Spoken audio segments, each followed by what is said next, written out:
السلام علیکم ورحمۃ اللہ وبرکاتہ۔ آپ سب سننے اور دیکھنے والوں کے لیے میری اللہ تعالیٰ سے دعا ہے کہ اللہ تعالیٰ آپ سب کو صحت تندرستی والی، ایمان والی اور اسلام والی نیکیوں سے بھری ہوئی لمبی زندگی عطا فرمائے۔ تو آج انشاءاللہ العزیز ہم پڑھیں گے اللہ تعالیٰ کے فضل سے اور اللہ کی رحمت سے پارہ نمبر 18 سورۃ النور مدنیہ اور اس کی آیت نمبر 15۔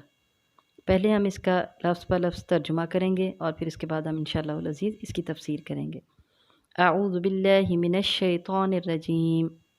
بسم اللہ الرحمن الرحیم۔ اذ جب، تلقونہ تم لے رہے تھے اس کو اپنی زبانوں کے ساتھ، تلقونہ لے رہے تھے، تلقا یا تلقا سے ہے کسی سے کوئی چیز لینا، اس کا مطلب ہے۔ تو اس کو ہم ترجمہ یوں کریں گے، تلقونہ تم لے رہے تھے اس کو بِأَلْسِنَتِکُم اپنی زبانوں کے ساتھ، وَتَقُولُونَ اور تم کہتے تھے یا کہہ رہے تھے، بِأَفْوَاهِکُم اپنے منہوں کے ساتھ، افواہی فمن کی جمع ہے، اپنے منہوں کے ساتھ، السناتی لسان ان کی جمع ہے، یہ جو پیچھے میں نے پڑھا نا، بِأَلْسِنَتِکُم اپنی زبانوں کے ساتھ، تو یہ لسان ان کی جمع ہے۔ وَتَقُولُونَ اور تم کہہ رہے تھے، بِأَفْوَاهِکُم اپنے منہوں کے ساتھ، ما لیسا وہ چیز جو لیسا نہیں تھا، لکم تمہارے لیے، بھی اس کے ساتھ، علم کوئی علم، وَتَحْسَبُونَهُ اور تم سمجھتے تھے اس کو، ہیناً معمولی بات، آسان چھوٹی سی معمولی بات، وَهُوَ اور وہ، عند اللہ اللہ کے ہاں، عظیم بہت بڑی تھی، وَهُوَ عند اللہ عظیم اور وہ اللہ کے ہاں اللہ کے نزدیک وہ بات بہت بڑی تھی۔ اب ہم آیت نمبر 15 کی ڈیٹیل کرتے ہیں۔ تو اس کی تفسیر میں دیکھیں، ہم نے لفظ پڑھا تلقونہ بِأَلْسِنَتِکُم، تلقا یا تلقا باب تفاعل سے ہے، کسی سے کوئی چیز لینا۔ تو جیسے ہم نے قرآن کی آیت میں پڑھا، فَتَلَقَّىٰ آدَمُ مِن رَبِّهِ كَلِمَاتٍ، تو آدم علیہ السلام نے اپنے رب سے چند کلمات سیکھ لیے، لے لیے۔ تو یہاں اس کا مطلب یہ ہے کہ جب تم اس بہتان کو ایک دوسرے سے لے رہے تھے اور اپنی زبانوں سے اس کو آگے بیان کر رہے تھے، تلقونہ بِأَلْسِنَتِکُم، ایک دوسرے سے لے رہے، ایک نے لیا اس نے بیان کیا اس کو، دوسرے نے اس سے لیا اس نے آگے بیان کیا۔ اور یہ کس بات کے بارے میں ذکر ہو رہا ہے؟ یہ ام عائشہ رضی اللہ تعالیٰ عنہ کے واقعے کا ذکر ہو رہا ہے، جس میں اللہ تعالیٰ نے ام عائشہ رضی اللہ تعالیٰ عنہ کی برات نازل کی، آپ کی پاکیزگی نازل کی۔ اللہ تعالیٰ اسی واقعے کا ذکر کر رہے ہیں کہ تم اس کو اپنی زبانوں سے لے کے آگے دے رہے تھے، ایک دوسرے کو آگے دے رہے تھے، وہ اپنی زبان سے بیان کرتا، دوسرا اس کو پکڑتا اور پھر وہ اس سے آگے اپنی زبان سے بیان کرتا۔ وَتَقُولُونَ بِأَفْوَاهِکُم اور تم اپنے منہوں کے ساتھ کہہ رہے تھے وہ بات کہ مَا لَيْسَ لَکُم بِهِ علم، جس کا تمہیں کوئی علم ہی نہیں تھا، یعنی تمہیں خود اس کا جو ہے وہ علم نہیں تھا۔ وَتَقُولُونَ بِأَفْوَاهِکُم اور تم اپنے منہوں سے کہہ رہے تھے۔ اب دیکھیں اس کا مطلب کیا ہے کہ تم اپنے زبان سے، منہوں سے صرف وہ بات کہہ رہے تھے، اپنے منہوں سے وہ بات کہہ رہے تھے، مطلب یہ ہے کہ تمہارے دل میں بھی اس بات کا یقین نہیں تھا، اور خود منافقین کو بھی یہ پتہ تھا، ان کے دل کو بھی اس بات کا یقین تھا، ان منافقین کو تو یہ بھی پتہ تھا نا کہ یہ ہم نے جھوٹا پروپیگنڈا بنایا، اور ان کے دل کو یقین تھا اس بات کا کہ یہ بات غلط ہے، یعنی ان کا دل بھی اس بات کو ماننے کو تیار نہیں تھا۔ اور اسی طرح سادہ مسلمان جو ان کے شکنجے میں آ گئے، ان کا دل بھی یہ بات ماننے کو تیار نہیں تھا، وہ صرف اپنے منہوں سے یہ بات کہہ رہے تھے، مَا لَيْسَ لَکُم بِهِ علم، اور دوسرا ان کو اس بات کا علم بھی نہیں تھا، ان کو اس بات کا پتہ بھی نہیں تھا کہ ایسا کچھ ہوا ہے، صرف ایک دوسرے کے منہوں سے سنا اور اس بات کو آگے پھیلا دیا۔ اور پھر اللہ تعالیٰ ارشاد فرماتے ہیں وَتَحْسَبُونَهُ هَيِّنًا اور تم اس کو بہت معمولی آسان سمجھ رہے تھے۔ اس کا پتہ کیسے چلا کہ وہ اس بات کو آسان سمجھ رہے تھے؟ کیونکہ وہ اس کو آگے بیان کر رہے تھے، اور جنہوں نے اس کو سن کر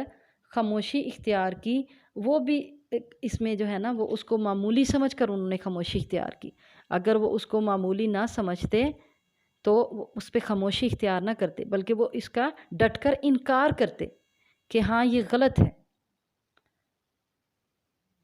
آگے بیان کرنے والے بھی اور اس پر خاموشی اختیار کرنے والے بھی، دونوں اس میں شامل ہیں،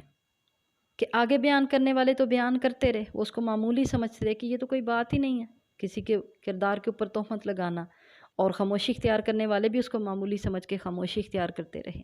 چاہیے تو یہ تھا کہ اسی وقت ان کی زبان ٹوکتے کہ یہ بات غلط ہے، پیارے نبی صلی اللہ علیہ وسلم کے گھر میں ایسی زوجہ محترمہ نہیں ہو سکتی، یہ اللہ کے نبی صلی اللہ علیہ وسلم کی بیوی ہیں جن پہ تم بات کر رہے ہو، وہ پاکیزہ عورت ہیں۔ طریقہ تو یہی ہونا چاہیے نا ہمارا بھی۔ آج ہمارے معاشرے میں برائیاں بے حیائیاں اسی لیے تو پھیلی ہوئی ہیں کہ فوراً ٹوکا جائے، جب کوئی کسی سے ایسی بات بھی کرنے لگے تو اس کا منہ توڑ جواب دیا جائے، اس کا منہ توڑ دیا جائے آگے سے کہ تم یہ بات کس کے بارے میں کہہ رہے ہو، کہ تم نے خود اپنی آنکھوں سے دیکھا یا تمہارے پاس 4 گواہ موجود ہیں؟ اگر ہیں تو پھر بات کرو، ورنہ بات نہ کرو۔ تو ایسی بات جب ہو تو پھر معاشرے سے بے حیائی انشاءاللہ العزیز ختم ہو جائے گی۔ اللہ تعالی ہم سب کو ہدایت دے کہ ہم اسلام کے طریقوں کو اپنا لیں، اسلامی قوانین کو اپنا لیں۔ اللہ تعالیٰ نے جو ہمیں طریقے بتائے جس سے معاشرے میں سکون اور حیا پیدا ہوگا، وہ کام ہم اپنا لیں۔ تو اللہ تعالیٰ ارشاد فرماتے ہیں وَهُوَ عِندَ اللَّهِ عَظِيمٌ، وہ تو اللہ کے ہاں بہت بڑی بات تھی، بہت بڑا گناہ تھا، اللہ کے ہاں وہ بہت بڑا گناہ تھا۔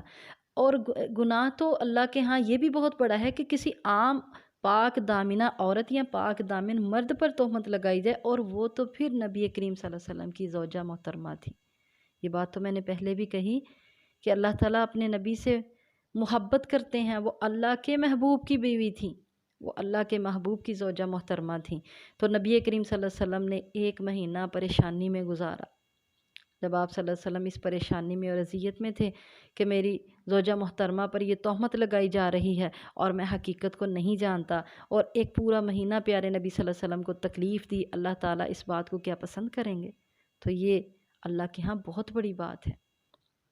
اللہ تعالیٰ مسلمانوں کی عزت کی حفاظت کرتے ہیں۔ کوئی عام عورت ہوتی تو اس کی بات بھی تکلیف دہ ہوتی، اس پر تہمت لگانا بھی تکلیف دہ تھا، لیکن یہ تو پھر نبی صلی اللہ علیہ وسلم کی زوجہ محترمہ تھی، تو اللہ کے ہاں یہ بہت بڑا گناہ تھا، بہت بڑی بات تھی۔ امام راضی رحمۃ اللہ علیہ نے اس کی بہت جو ہے نا اچھی اس کے بارے میں بتایا کہ ان پر 3 گناہ لگتے ہیں۔ بڑے اچھے انداز سے انہوں نے جو ہے نا اس کی وضاحت کی، کہنے لگے کہ یہ 3 گناہوں کے مرتکب ہوئے، اس پر ان کو جو ہے نا عذاب عظیم کے خطرے سے آگاہ کیا گیا۔ پہلا گناہ کیا تھا؟ ایک یہ کہ ایک دوسرے سے سن کر انہوں نے اس بات کی آگے اشاعت کی، اس بے حیائی کا واقعہ خود ہی بنایا،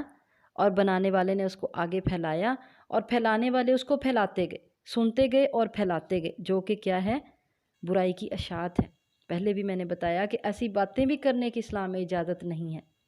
تاکہ بے حیائی نہ پھیلے، کیونکہ یہ ان ریزنز میں سے ہے جن کی وجہ سے معاشرے میں بے حیائی پھیلتی ہے، اور بے حیائی پروان چڑھتی ہے جب باتیں کی جائیں گی، اور پھر اس کے بعد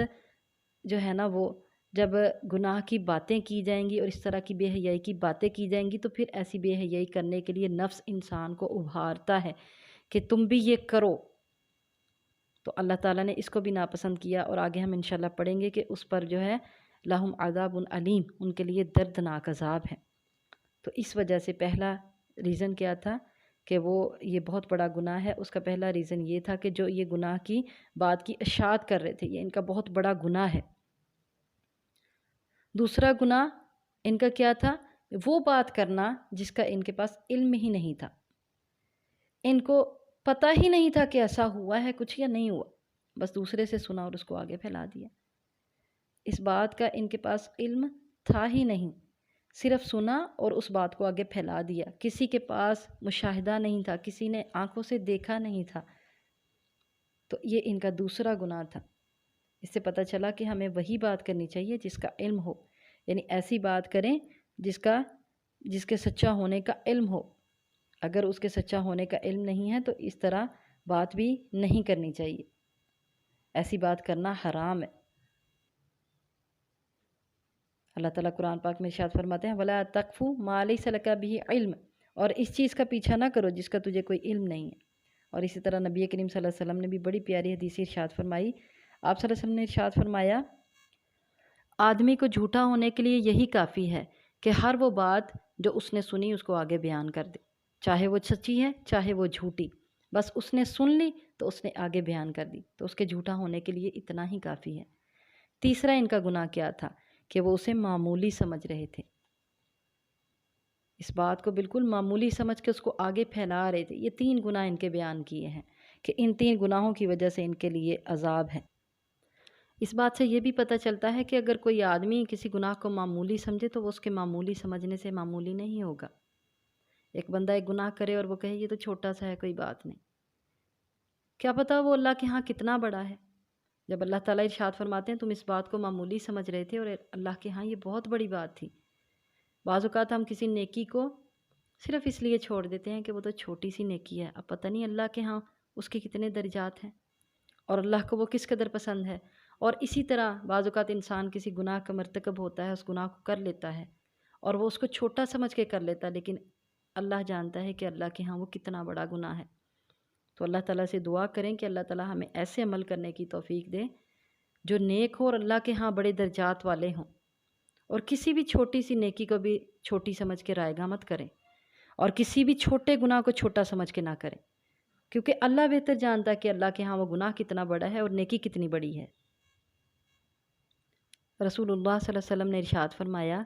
کہ بندہ اللہ تعالیٰ کی رضا کی بات کرتا ہے اور اس کی طرف اس کا خیال بھی نہیں ہوتا، جس کی طرف وہ خیال بھی نہیں کرتا، لیکن اللہ تعالیٰ کے ہاں اللہ تعالیٰ کو وہ بات اس قدر پسند آتی ہے اور اللہ تعالیٰ کے ہاں اس کے درجات جو ہیں وہ بلند ہو جاتے ہیں۔ اللہ اس کے درجات اس وجہ سے بلند کر دیتے ہیں جو اللہ کو بات پسند آ جاتی ہے۔ اور بعض اوقات یوں ہوتا ہے کہ بندہ کوئی ایسی بات کر دیتا ہے جو اللہ کی ناراضگی والی بات ہوتی ہے، اللہ اس کو ناپسند فرماتے ہیں اور انسان کو وہ خیال بھی نہیں ہوتا